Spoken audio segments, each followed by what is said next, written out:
नमस्कार। पॉलिटिक्स में आप सबों का स्वागत है।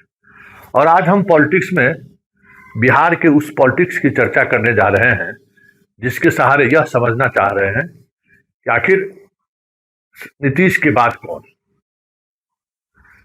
सम्राट तय है, ऐसे लोग मान रहे हैं। नीतीश की इच्छा है, ऐसा कहा जा रहा है कि वो चाहते हैं कि सम्राट ही अगले मुख्यमंत्री बने। जदयू के तमाम बड़े नेता भी कहते हैं कि बिहार में जो कुछ भी होगा वो नीतीश की सहमति से होगा। ऐसे में लगता है कि सम्राट गो हेड, कि सम्राट का बनना तय है। लेकिन कुछ खबरें ऐसी आ रही है ना, जो खबरें बीजेपी के अपर सर्किल को और संघ के अपर सर्किल को थोड़ा असहज कर रहा है। और जितना दिन समय बीत रहा है, सम्राट के लिए राह उतना ही मुश्किल होता हुआ दिख रहा है। अभी पूरे बिहार में संघ का वर्ग चल रहा है। पूरे बिहार में हजारों संघ के कार्यकर्ता उस वर्ग में शामिल हो रहे हैं। और वहां भी यही चर्चा है कि चलिए एक लंबी लड़ाई के बाद, संघर्ष के बाद हमारी सरकार बनने वाली है। साथ ही पूरे प्रदेश के बीजेपी के विधायक को अपने कंस्टिट्यूंसी में 2 दिवसीय कार्यशाला का आयोजन करना था। वो आयोजन चल रहा है, जिसमें विधायक से लेके मंडल अध्यक्ष से लेके तमाम विधानसभा के पदाधिकारियों के साथ विधायक और कार्यकर्ताओं को 2 दिन 2 रात साथ बिताना है। कहीं न कहीं उस कार्यशाला में भी विषय मुख्यमंत्री को लेकर ही है। और वर्ग में भी, संघ के वर्ग में भी चर्चा मुख्यमंत्री को लेकर ही है। क्योंकि संघ और बीजेपी के लिए इससे बड़े गौरव की बात और क्या हो सकती है कि स्थापना के 100 साल बाद भी, कह सकते हैं हिंदी पट्टी में बिहार ही एक ऐसा राज्य है संघ की स्थापना के बाद जहां इनकी सरकार नहीं बनी है। अब सरकार बनती हुई दिख रही है। ऐसे में मुख्यमंत्री अपना हो, यह हर किसी के जुबान में है। लाखों लाख कार्यकर्ता की जुबान पर यही बात है कि मुख्यमंत्री अपना हो, मुख्यमंत्री आयातित नहीं हो।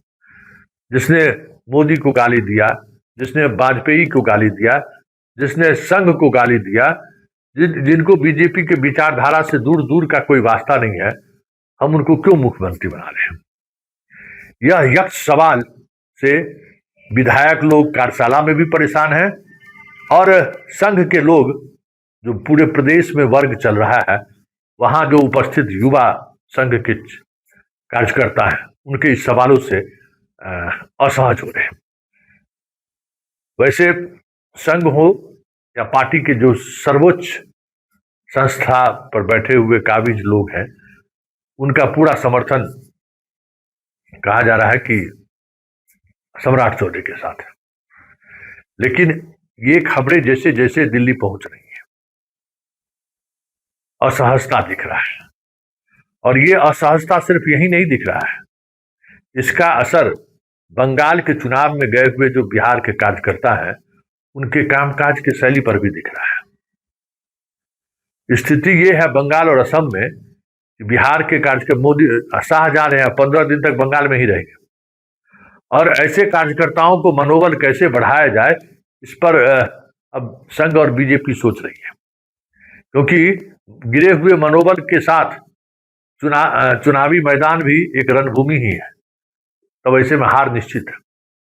कार्यकर्ता का मनोबल, सैनिक का मनोबल अगर गिर गया तब तो बहुत मुश्किल है युद्ध जीतना। ये बात शाह भी समझते हैं, मोदी भी समझ रहे हैं और संघ भी समझ रहा है। और जिस तरीके से बंगाल और असम में बीजेपी फंसती हुई दिख रही है, और वहां बिहार का सेंटीमेंट जिस तरीके से बदलता हुआ दिख रहा है, सम्राट के लिए ये मुश्किलें बढ़ा रही है। पूरी कोशिश के बावजूद भी माहौल अनुकूल नहीं बन रहा है इस बात को लेकर कि नीतीश की जगह पर किसको, या बीजेपी के जो हार्डकोर है वो है कि भाई हमारा त्याग, तपस्या, हम लोग लड़ाई लड़े, लालू के शासनकाल में 15 वर्षों तक लड़ते रहे, समय समय पर नीतीश से भी हम लोग लड़ते रहे, क्या इसीलिए ऐसे लोगों को हम मुख्यमंत्री बनाएं जिनका न संघ से कोई वास्ता है, न पार्टी के विचारधाराओं से कोई वास्ता है, न पार्टी के कभी उस तरीके के सक्रिय सदस्य रहे हैं, जिनको पता ही नहीं है कि कार्यकर्ता क्या होता है, मंडल अध्यक्ष क्या होता है। वैसे पार्टी तो उनको प्रदेश अध्यक्ष तक बना चुकी है, उप मुख्यमंत्री तो है ही। मतलब जितना संगठन से लेके सरकार तक में जो महत्वपूर्ण जिम्मेवारी हो सकती है, वो पूरी जिम्मेवारी तो सम्राट निभा चुके हैं। लेकिन कार्यकर्ताओं से वो सहज नहीं हो पा रहे, क्योंकि कार्यकर्ताओं से उनका सीधा संवाद कभी नहीं रहा है, सीधा मुलाकात कभी नहीं रहा है।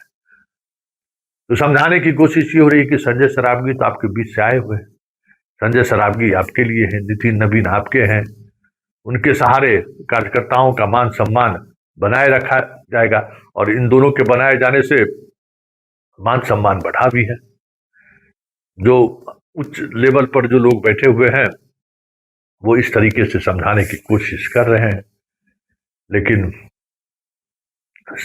पूरे बिहार से यही खबर आ रही है कि इसको लेकर संघ के स्वयंसेवक और बीजेपी के कार्यकर्ता सम्राट को स्वीकार करने को तैयार नहीं है। वैसे अब बीजेपी में भी कार्यकर्ताओं का, संघ में भी स्वयंसेवक का ख्याल अब नहीं रखा जाता है। अब ये पुरानी बात होगी। अब बीजेपी और संघ दोनों कांग्रेस कल्चर में ढल चुका है। आला कमान जो कहेंगे उसको मानना है, आला कमान का जो आदेश होगा आदेश का अनुपालन करना है, आला कमान का जो नजरिया होगा उस नजरिए के तहत चीजों को आगे बढ़ाना है। आदेश पालक की भूमिका में संघ के पदाधिकारी भी आ गए हैं और बीजेपी के भी पदाधिकारी आ गए। कि आदेश जो होगा वो आदेश मान लेना है हम लोग को, लेकिन पहले जैसे आदेश को प्रभावित करने की स्थिति में न बीजेपी अब रही और ना ही संघ है। इसलिए सम्राट चौधरी का बनना तय तो कहा जा रहा है, लेकिन इस नई परिस्थिति में बाजी पलट जाए तो कोई बड़ी बात नहीं होगी, ऐसे भी लोग कहने लगे हैं। वैसे दिल्ली में बहुत सारे ऐसे लोग हैं जो इस नए अपडेट को लेकर उत्साहित हैं, और ये अपडेट कहीं न कहीं शाह तक पहुंचाई जा चुकी है। ये अपडेट दत्तात्रेय तक पहुंचा दी जा चुकी है कि देखिए ये स्थिति है, अब आप लोग सोच लीजिए आपको जो भी करना है। लेकिन स्वयंसेवक और कार्यकर्ता के दिल की बात कुछ और है। अब इस दिल की बात का कितना असर सर्वोच्च नेतृत्व पर पड़ता है ये तो आने वाला वक्त बताएगा, क्योंकि अब चीजें बदल चुकी हैं संघ और बीजेपी में भी। लेकिन इतना तो तय है कि इस विरोध के स्वर की वजह से संघ का केंद्रीय नेतृत्व भी और बीजेपी का केंद्रीय नेतृत्व भी थोड़ा असहज होता हुआ जरूर दिख रहा है। तो पॉलिटिक्स में इतना ही, फिलहाल इजाजत दीजिए, नमस्कार।